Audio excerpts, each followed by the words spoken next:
मंत्र लेने के बाद, गुरु आज्ञा पर चलने के बाद, जब गुरु आश्रम से वो गृहस्थाश्रम या संन्यासाश्रम, उस समय हाथ जोड़कर प्रार्थना की जाती थी, आपकी कोई भी आज्ञा हो जो हम पूर्ण कर सकें, आप बोलिए।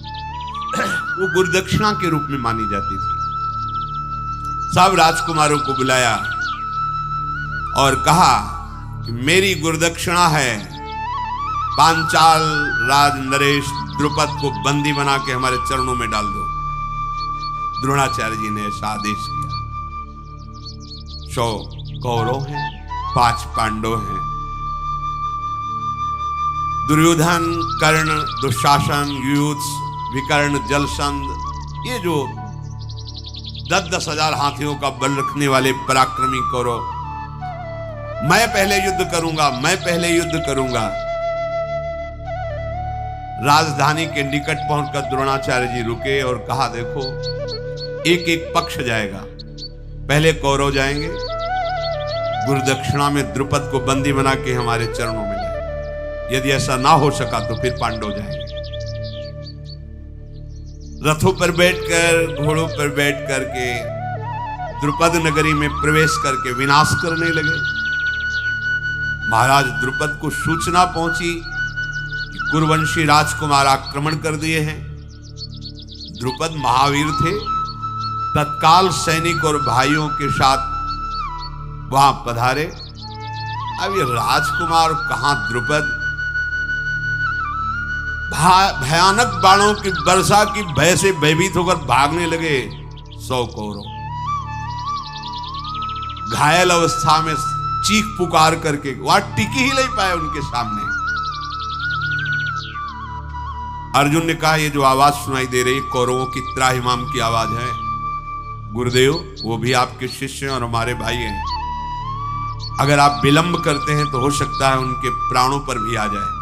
आप आदेश कीजिए, मैं अभी बंदी बना करके द्रुपद को आपके चरणों में डालता हूं। ऐसा ही हो, तथास्तु कहकर आदेश कर दिया।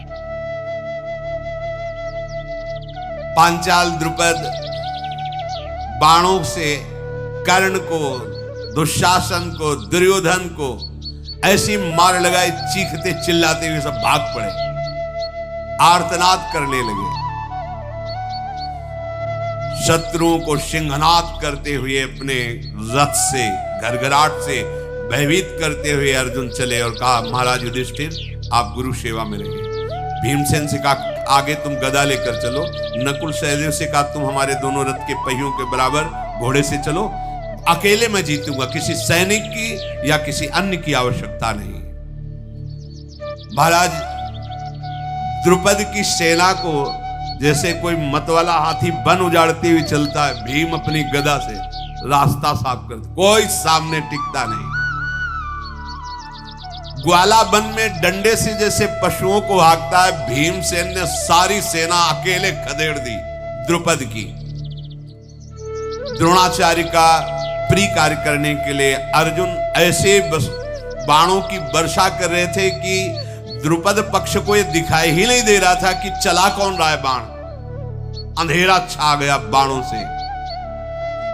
अर्जुन ने बड़ी फुर्ती से बाण संधान करके महाराज पांचाल नरेश द्रुपद के सारथी को मार डाला, ध्वजा काट दी, उनके धनुष की प्रतिष्ठा काट दी और कूद पड़े तलवार लेकर। और जैसे एक सिंह दूसरे सिंह को दबोच लेता है, ऐसे द्रुपद को पकड़ करके गर्दन नीची करके और अपने रथ पे डाल लिया और भीमसेन से कहा, बस वापस चलो। अर्जुन को आते देख करके द्रोणाचार्य जी खड़े हो गए। द्रोणाचार्य के सामने जाके पटक दिया द्रुपद को चरणों में। द्रोणाचार्य जी खड़े थे, कहा, हाँ भाई द्रुपद, वचन याद करो, राजा का मित्र राजा होता है, भिखारी नहीं होता। आज मैं राजा हूं और तू भिखारी, बोल मित्रता स्वीकार करता है कि नहीं? अब जब राजा ही चरणों में पड़ा हुआ है तो फिर द्रुपद के हृदय में भयंकर आग, राष्ट्र को रौंद दिया अकेले भीम ने। द्रोणाचार्य जी हंसे, बोले हम दयालु ब्राह्मण हैं, मारेंगे नहीं तुम्हें, क्षमा करते हैं, और अब पूछते हैं हमसे दोस्ती करोगे? जैसे सभा में गए थे तो कहा था, ए भिखारी तेरी मेरी क्या मित्रता, अब बोलो मेरे से मित्रता करोगे? तुम कुछ नहीं हो इस समय में, तुम्हारे प्राण भी हमारे अधीन है। हाथ जोड़ करके द्रुपद ने कहा, मुझे पता नहीं था कि ब्रह्म बल सबसे श्रेष्ठ होता है। अब मैं आपके चरणों में पड़ा हूं, चाहे जीवन दान दो या आप मार दो, पर आप जैसे पराक्रमी महात्मा के पराक्रम को मैं ऐसा नहीं जानता था। द्रुपद ने कहा। उनका, द्रुपद तुम आज भी मित्र हो, सम्मान के साथ जाओ, पर आधा राज्य हमारा और आधा तुम्हारा।